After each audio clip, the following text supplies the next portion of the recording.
because Hirsch, life is long, Yeah. even at 40, even at 50, even at 60, you still got a lot of years left on this planet. How do you want to spend them? Martians landed? Yes. Wearing Prada suits? Yes. Drinking Henry Seltzer? Yes. Chewing juicy fruit? Yes, and? Your branding here? Yes, brand. Your message here? Yes, and? A verse about? Yes. Your product here? Yes. I'm Hirsch Redmond. Yes, and? I'm a message therapist. Yes. And I have a podcast. Yes, brand. That's right, that's it. Yes. We'll help you fix the world. Yes. Or your bottom line. All right. Your bottom line. Get it. I get it. Welcome to the Yes Brand Podcast.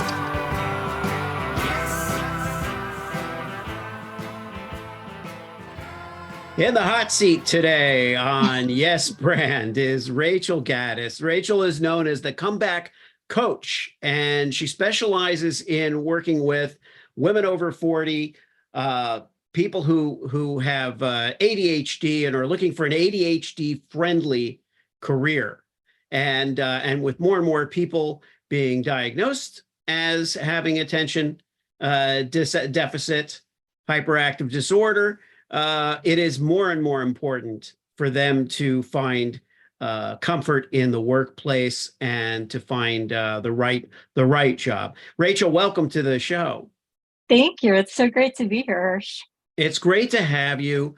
I love the notion of the comeback coach. We talk about branding, coaching, building life coaching brands. We talk about brand building a lot on this show, obviously, and it's increasingly difficult to come up with a moniker that really reflects what you do.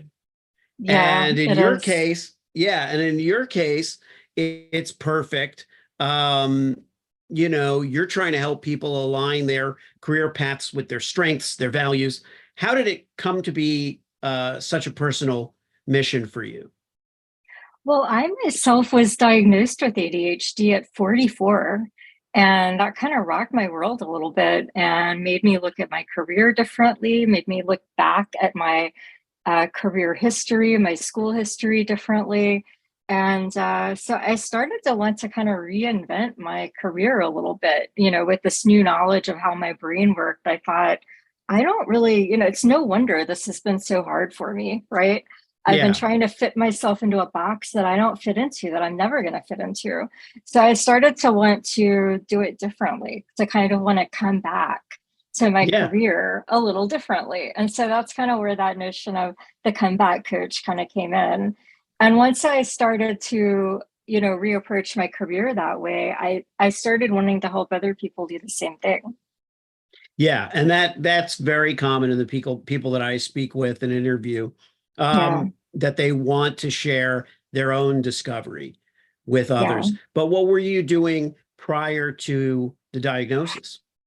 Well, I had been hopping around from career to career, right about the time I was diagnosed, I was working in consulting. So I would go from assignment to assignment, kind of doing whatever hat I needed to wear, anything from business analyst to like a content management sort of specialist to a scrum master or an agile coach. And I was kind of at that time gradually moving into more specializing in scrum master and agile coach. But yeah. And at the time, what kicked me over was I was on an assignment where I had to travel every week or two, to be on site with the client, taking like a long train ride up and back all the time. And I just started to feel very scattered. Like something would go in one ear and out the other. I'd be talking with the client and I could tell they were feeling like, I just told you this. Like, why don't you remember? I thought that maybe I had a brain tumor, Hirsch. Oh my God, yeah. I thought there was something like neurologically very wrong with me. So that's what brought me to the doctor. And so after they talked with me for a while, they gave me a few tests and they were like, "Hey, I think you've got ADHD. What do you think of that?" Yeah. Yeah, it was a big surprise. And a relief. And a huge relief. Yeah. Yeah, it was like, oh, well, I'm glad it's not a tumor. Yeah. But also, yeah, medication for me helped tremendously, and also reading about it and finding out how my brain works was a huge help. Yeah. And and to what do you attribute the surge in diagnoses for people over 40? Yeah, I've been reading a lot about it. And I'm sure, that we all see some of the same articles. But one of the things is that women in particular, when we're girls, we often don't present with the same symptoms, right? It's almost like there are different types of ADHD in the way that they present. And back when I was growing up, one of the main types that teachers and parents were taught to look for was the one that presented with hyperactivity and fidgeting and all that. But if you had, like, say, the inattentive type of ADHD, which happens to be the flavor that I am favored with, gifted with, as you Yeah. say, then you don't have hyperactivity. You tend to just kind of space out. You're very quiet. You do your work, but you also kind of procrastinate a lot. You might drift off. You might be called a space cadet by your teachers, things like that. So it just presents completely differently. And that's how you can get missed, is you just aren't presenting the way somebody expected you to. And Well, so that's didn't one thing. yeah, but didn't they had, attention deficit disorder and then Yeah. attention deficit hyperactivity disorder. Um, Yeah. but somehow but still, it's now still called ADHD, even though there's no Right. For a little hyperactive while, element, they or kind of thought that maybe there were two different things, ADHD and then ADD. But I think yeah, that now everything's kind of advanced or changed to the point that now they're just putting different types of ADHD under one ADHD umbrella. And, in right. 10 years, Hirsch, who knows what they're going to Yeah. decide. But that's the state of things today. Well, Um, yeah. And yeah. we're always struggling with labels versus descriptors that actually help. You know, Right. what Exactly. what what what happens in that topic, on that topic, when people newly diagnosed over 40 or 50 and looking for career change. What are some of Yeah. the misconceptions that are out there? Well, one of the big ones is that you're too old to change careers. A lot of people at that age think that they've missed it. That now it's too late. They would have done something different had they only known. But well, now I'm too old to do it. And you're not. You're just not. One story I think of, I was telling somebody this earlier today, is that my grandfather learned how to play the violin at 75. And I think about that a lot when I think about, people telling me they're too old to do something. I'm like, well, how old are you? And it's always like 40, 50, I'm like, you've got so much time still to learn how to do things. Um, so that's one thing. I mean, you're just not, you need to think about what your skills are that are transferable, what you really want, what's really important to you, and try to match that up to something that is going to be better for you. Because Hirsch, life is long, Yeah, even at 40, even at 50, even at 60, you still got a lot of years left on this planet. How do you want to spend them? yeah, yeah. And that's something that's coming to the fore now, is the retirement myth, the idea that that somehow, there's a preordained age that we stop working. Um, and I've heard both things, emerge. One being that there's no need to imagine that you have to stop doing what you love. The Yeah. other thing is that there's no reason to not go right to the thing you love, instead of working for 40 years with the idea that you're going to retire and then do what you love, you Yeah. know? And I'm not here to tell anybody how to prioritize your life, right? I mean, when it comes to thinking about what's important to you, I'm talking about holistically. You know, Yeah, for one person, what's most important to them might be to make a certain salary per year and to have a certain type of benefits and to have a certain type of schedule. And all of that is only going to come with working a government job that they don't like that job right. necessarily, but they're willing to make the trade-off to have all of the other things that are more important to them than, you know, working with like the super fun people every day but making half the salary, right? And that's great. That's, you know, your priorities, you're getting what you need holistically from your life. That's awesome. Yeah, yeah. And what and looking professionally at the working world, Yeah. what are some careers that you found in your experience are really, really amenable to people with ADHD? Yeah, it's such an interesting question because it's not like there's a list of like, you know, 10 jobs that are like, Right. you should do these and definitely avoid these because it's different for everybody, Sure. obviously. But some of the things to look for are something that will give you personally some variety because we have a lot of craving for variety and learning new things, typically us ADHDers, that may present differently to different people. For one person, that may look like a project management role where they're getting to change, you know, particular tasks and teams around and get to know different people. But, you know, they also get to get better and better at project management over time. For another person, that would be horrible. And what they really want to be doing is more straight up creative work like designing or photography or something like that. So it's different for everyone, but something where you get to have some variety where you're not doing the exact same thing all the time. Another thing that's really important is getting to have some autonomy, feeling like you have some autonomy over your work. And again, that can look a little different to everyone, but that's something that's very important with ADHD folks. And I think the thing that's most surprised me about when I learn about ADHD is we have this values like right and wrong are very important to us. I learned. And when Mhm. I found that out, it explained so much to me about my working life that I had often been the one to champion you know, that we have to do the right thing. You know, I would be the only one in the room standing up for this one principle that I was ready to, you know, go to that hill and die on that hill for. And I couldn't understand why nobody else was speaking up. It's common for ADHDers to have this trait, right? And so for that exact reason, it's really important for us to find an employer, a career, a job where our personal values and their values match up.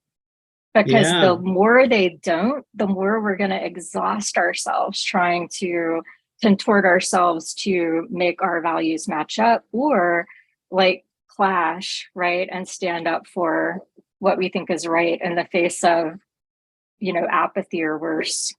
Yeah. Well, I just had a conversation with someone who who's an advocate for people on the spectrum, and as pertains to not just their employment, but their adaptation within society, society's adaptation, as well. Yeah. And one of the things that he talks about is empathy-based leadership. Where Yeah. that's a really core value, and that makes sense. That kind of fits in with this notion in general of being, of right and wrong. I Yeah. mean, and there's so many different, again, forgive the labels, but Yeah. but let's say someone with Asperger's may have a tremendous sense of justice and right and wrong, and almost be Yeah. unable to lie, Yeah. Yeah. Exactly. not Hmm. have a facility with BS or being able to lie or Right. mislead, you know? Right. Yeah. So Yeah. there's all of these fascinating, honestly, qualities that we can Hmm. appreciate if we let go a little bit of the more rigid constructs, right? Yeah, it's fascinating. And you think of some of these qualities and you're like, I would love to work with people like that. And yet you think of your typical, corporate environment maybe, or your typical even consulting environment, honestly, or advertising or whatever. And some of these traits, they're not an asset to have if you want to climb the ladder in those environments. You have to be able to quote play the game to be successful in those environments. And so yeah, that's where you have to be careful about what you're choosing, the thought and planning that you put into it on your own behalf, right? Yeah. Well, let's talk a little bit about the branding aspect, the aspect Oh of, yeah, yeah, yeah. because it speaks to how you're presenting your services and what you're doing. Mm-hmm, And mm-hmm. so what are some of the more difficult things you've had to navigate in presenting just what you do? Yeah. Well, one of the things is that I am there's me personally, which Rachel Gaddis, the person, is what you're going to get right in one-on-one coaching with me. But then there's Rachel Gaddis Coaching, the company that I've started, right, the LLC. It's really just me right now, but I still am trying to make sure I have at least a little bit of distinction between those two things. And so that's been kind of an interesting, like, subtle distinction. I don't want to confuse anyone by having the same things like just being said by two different mouthpieces. But so I'm trying to make sure that Rachel Gaddis, the person, which is me, the real me, and then Rachel Gaddis Coaching, the company, kind of have their own identities a little bit, which is Well, interesting. one way to think about that is that Rachel Gaddis, the coaching entity, is possibly sometime in the future going to have other coaches, other Yep. people that represent it. It's going to stand for something, of its own. Yeah. And, Yeah. maybe at that time you'll think of changing it. Maybe it will always be associated with your name and that will have value to you personally. But you want to be Hmm. able to, let's say, author an article and have it Yeah. be your personal opinion. And it's Hmm. not that it differs obviously so much from the ethos of your company, but it's Right. your a But my company doesn't personal have thoughts, yeah, are friends and different from, family and a certain, yeah, yeah, exactly. a company has its its core values as well. Yeah. And I think it's important to draw that distinction. That's one of the reasons I like working with personal brands or name brands, so to speak, that are named after people, because one of the first things that we talk about is there a conflict, let's say, between Hmm. the Hmm. two? And the thing that I Yeah. hear most often is, even in the ones that are growing and large, is Hmm. they're relying too much on me Yeah.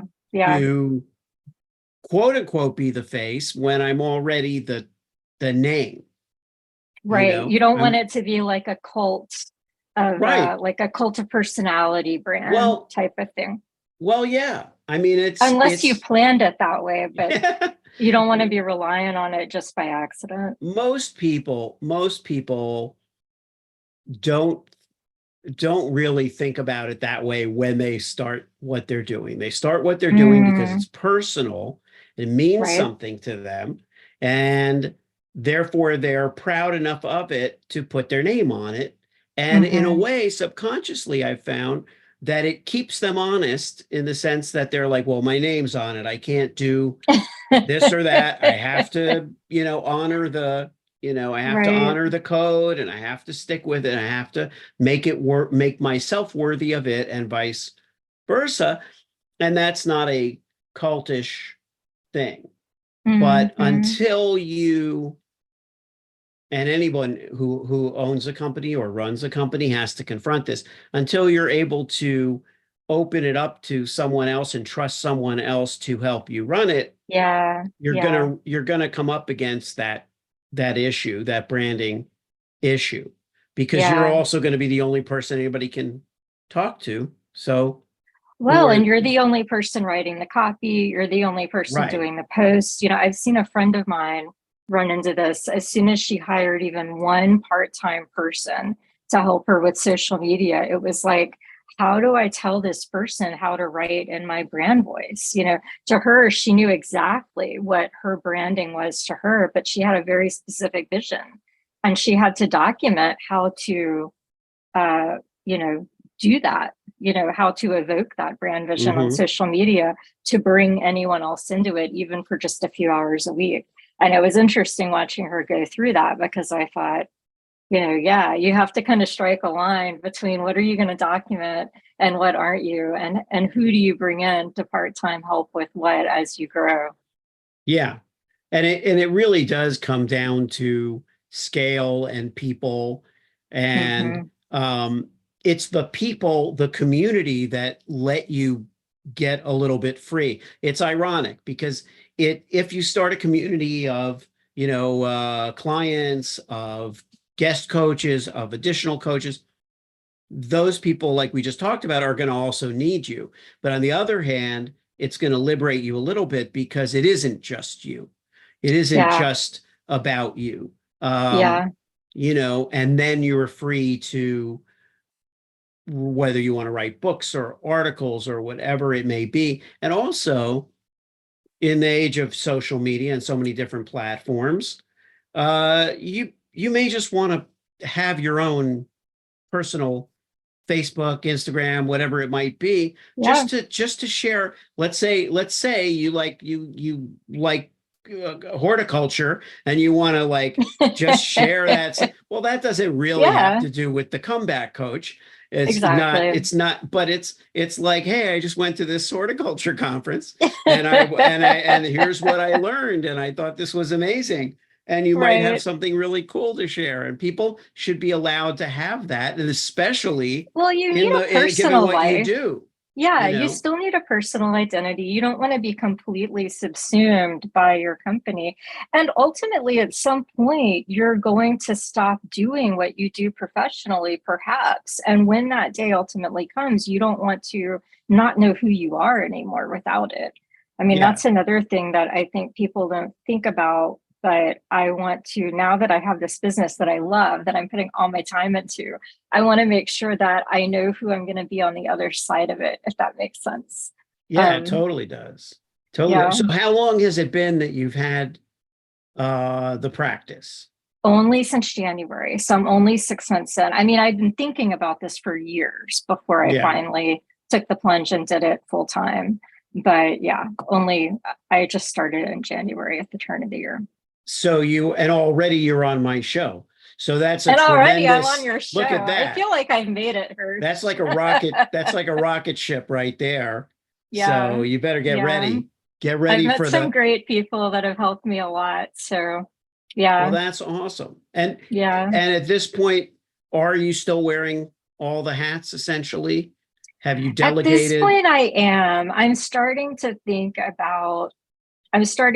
scaling thoughts. I think you can tell by talking with me that I'm Yeah, yeah. starting to think about that, because there are things that I do that are a little bit repetitive that I feel like could maybe be outsourced, but I'm still trying to do everything myself. I think it won't be until later this year that I start to think about bringing anyone in to help with any of that. But I'm a little ways away from that yet.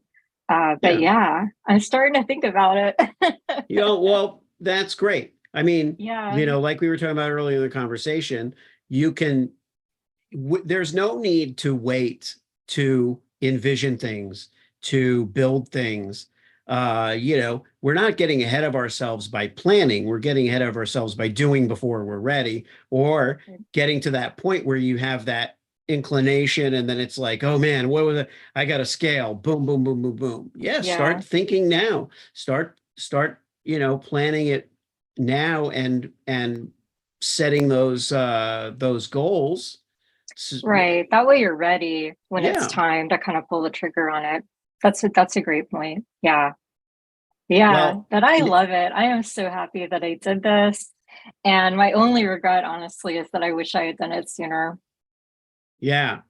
Well, let's do this. First, tell the audience where they can find you, but then after that, share your thoughts at this moment in time. Here we are in 2024. The landscape is always changing, as you pointed out. But share some words of advice and encouragement for people, for your people out there who are listening. But first, tell us where we can find you. Awesome. Well, you can find me at rachelgaddiscoaching.com. That's Gaddis, rachelgaddiscoaching.com. I've got a blog on there. I've got a newsletter you can sign up for where I'll email you. I've got a freebie on the homepage that you can grab. So got lots of good stuff on there. And as far as words of wisdom for those of you out there, my people, I would say it is never too late to change your career. It's never too late to change your working life, your working destiny, if you will. So think about what you want. Those values, as I mentioned, are super important. So get those straight, and you can reduce a lot of the friction in your working life that might be causing you the most heartache. All right. If you liked the show, Yes, and it worked for you, yes, then subscribe and leave a yes, friend. 5-star review. Yes, friend. Tell all your friends. Yes, friend. Get your branding here. Yes, friend. Get your branding here. Yes, friend. Did I make it clear? Yes, friend. Get your branding on.